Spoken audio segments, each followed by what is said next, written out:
तशरीफ़ और तशरीफ़ फरमा तमाम मजलिस इत्तेहादुल मुस्लिमीन के खुसूसी मेहमान, यहाँ पर बैठे मेरे भाई, मेरे दोस्त, मेरे बुजुर्ग, तमाम को सलाम अलैकुम। आज सालार मिल्लत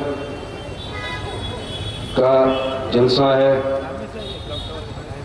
एक बड़ी खुशी की बात है हम लोगों के लिए कि उन्होंने मजलिस इत्तेहादुल मुस्लिमीन की जो नींव रखी, जिसके पाए रखे, उसकी वजह से आज मजलिस इतनी आगे फैली है कि महाराष्ट्र में भी 2 नुमाइंदे असेंबली में चुनकर आ गए। ये उन्हीं का रखना था, उन्हीं की मेहनत थी।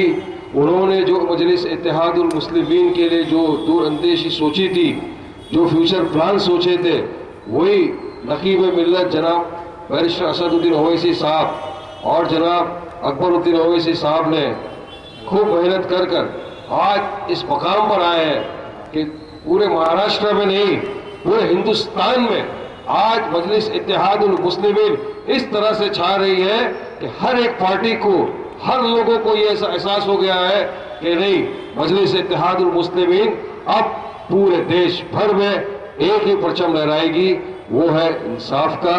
और मैं साथ ही साथ ये कहता चलूं, वक्त बड़ा कम है, ज्यादा बोल नहीं सकते इस पर, कि आज की तारीख में हर एक मुसलमान को पूरे हिंदुस्तान में नहीं, पूरे समाज में जरूरत है एक ऐसे शख्स की जिसका नाम है बैरिस्टर असदुद्दीन ओवैसी साहब की,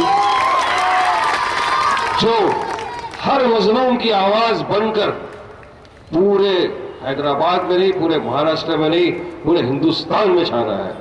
और हमको ये फख्र है, गर्व है कि हम ऐसी पार्टी से चुन के आए हैं, हमारा ऐसी पार्टी से वास्ता है कि जो इंसाफ के लिए, मजलूमों के इंसाफ के लिए, उनकी बात के लिए हर जगह लड़कर बात बनवाती है सरकार से। हमको इस बात का बड़ा फख्र है। और इंशाअल्लाह अल्लाह सुब्हानहू व तआला से ये दुआ है कि अल्लाह मजलिस को इतनी कामयाबी अता फरमाए, इतनी कामयाबी अता फरमाए कि जो सालार का एक सपना था वो साकार कर सके। बस इसी के साथ मैं आपकी इजाजत चाहूंगा। शुक्रिया बहुत बहुत। अस्सलाम वालेकुम।